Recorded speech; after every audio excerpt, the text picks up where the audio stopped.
Hey everybody, this is Dave with Thorostat. We're going to be looking at the late pick four on Wednesday, June 7th at Horseshoe Indianapolis.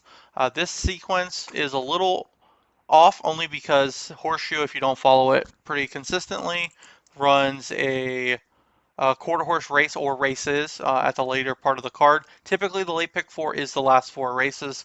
With that said, it's not the exact last four races on Wednesday. It is this sequence will start in race six and go race six, seven, eight, and nine.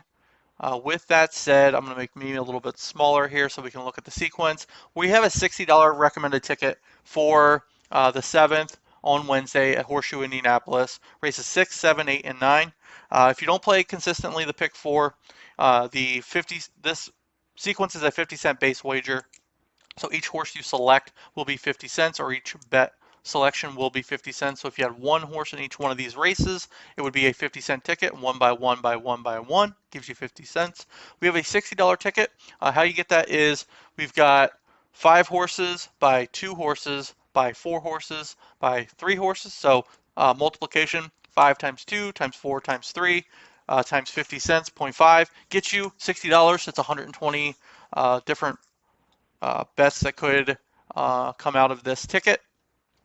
If we do have a scratch, let's say in race 7, if the 6 scratches and the 2 is the favorite, we would get the 2 times.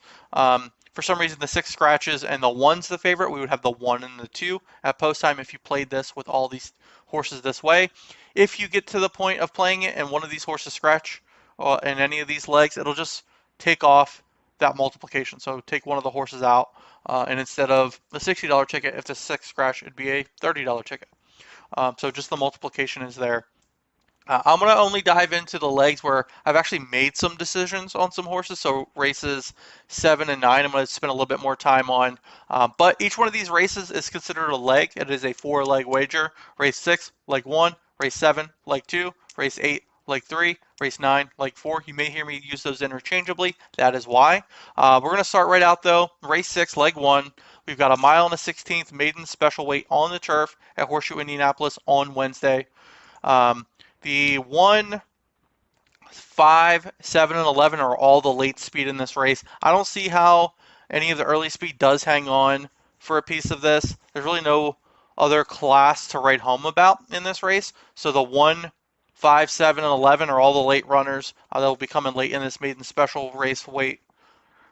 Maiden special weight race. Wow, there we go.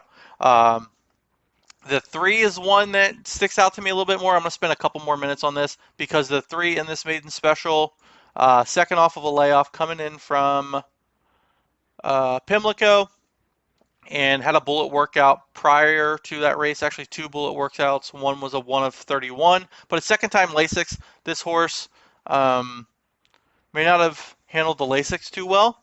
So I think the change in pace moving over to Horseshoe from Pimlico should help that horse settle in, as well as the second time Lasix angle with a little bit more of a long shot. Morning line is 10 to 1 on that horse. So leg 1, race 6, we're using 1, 3, 5, 7, and 11. Race 7 is where we're going to dive in a bit more. Race 7, we're only using 2 horses, also on the turf. Mile claiming event, $10,000 on the turf. The early speed here as well. I'm leaning into late speed runs on Wednesday at the Horseshoe. I got to check the weather shit because sometimes it rains out of nowhere. See if there's any rain in the forecast in Shelbyville while we're putting this together on Wednesday. Shelbyville, we are looking good, 30% chance, but I don't think that'll do anything. We did have the rest of the card canceled last week, so I could be wrong. But race 7 in this mile turf event, the 2 horses I like are the 2 and the 6. The 2 here is I believe it's a gelding. Let me just have Stats Race Lens, which I use to handicap load. The 2 horse, Graceful Kitten, Kitten's Joy, gelding. Second off of a layoff, came second on the 15th of May on the turf. And the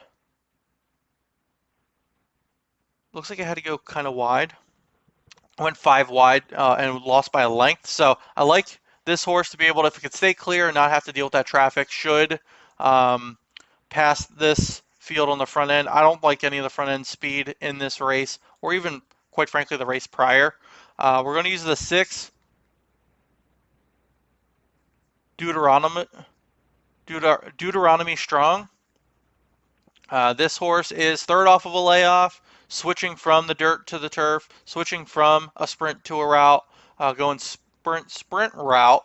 Um, so there's a surface change and a distance change here. I like that angle. Did have some trouble a bit, but also has all of the late closing speed. So I think with the surface switch, the breeding doesn't really stand out to me on the turf, but they're looking to make a change with this horse. The rest of the field, there's nothing to really come home, write home about, and come clean about. So we're gonna try to take that 6 that is going to be a little bit more of a price at 12-1. Crazy shit happens on the turf, especially crazy shit happens at Horseshoe in general with some larger fields. So 2 and the 6. Not comfortable singling the 2. So I think the other late speed, which would be the 6, is going to close into it. Race 8, we've got 4 horses, the 4, 5, 8, and 11. The 4 and 5 are the early speed in this 6 furlong stakes race, the Shelby County Handicap. So I see the front end speed hanging in. The 4 actually would be our Betcha, would be our top selection in the entire race, only because of the total tactical speed that not only does it have on the front end, but there's one other horse that's going to be running late that would close into it, which would be the 11. The 5 does have a early speed. The 8 has some middle moving speed that should come in for second as well. That's the morning line favorite. So I think the morning line's favorite is beatable with Betcha, Little Evie, and Forever Noted. So we're going to use 4 horses here, 4, 5, 8, and 11. We're using the favorite, but the favorite is a beatable favorite in this handicap stakes race. And we're using 3 horses in the final race. The 8 is the early speed. We'll be going early with the 2 and the 5 in this race. And I'm going to jump in. We're using 4, 8, and 9. The 4 horse we are using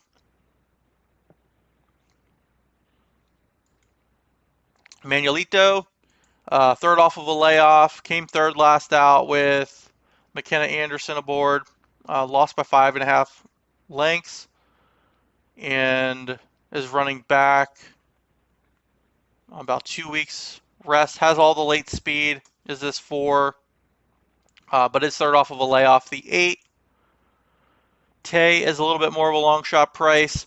Ran on the 8th, so we're looking at about a month being laid off. Had a bullet. No, not a bullet. Sorry. 3 of 24. The bullet was in January. On the 31st, had a 3 of 24 work and another decent work right before that as well on the 18th after that race where it came second. Decent breeding on Classy Tay the Dam out of Smart Strike, positive ROI, and then the 9, Too Bad Justice, coming off of about a month and a half layoff.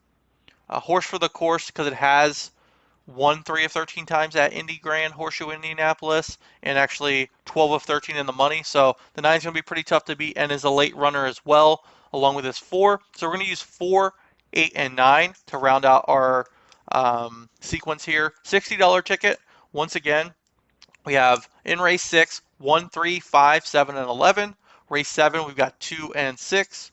Race 8, we've got 4, 5, 8, and 11. Race 9, we have 4, 8, and 9, which gives us a $60 ticket. Thanks for watching. Hopefully you play along on Wednesday with the $60 ticket. If there's any scratches, play it as is. And hopefully we can get some long shots here. Hopefully the car does end up staying on the turf. But my name's Dave. Thanks for watching. Again, I'm the creator of Therostat. Follow us on Twitter at Therostat. Follow us on YouTube at Therostat. Subscribe to our channel. Like this video. We'll have plenty of other Pick 4 previews, full card selections this week. It's Belmont Stakes week, so we'll be launching the card on our channel as well, and also putting out a Pick 4 preview and a selection video for Belmont Stakes Day. So cheers, have a good Wednesday, and let's cash this ticket.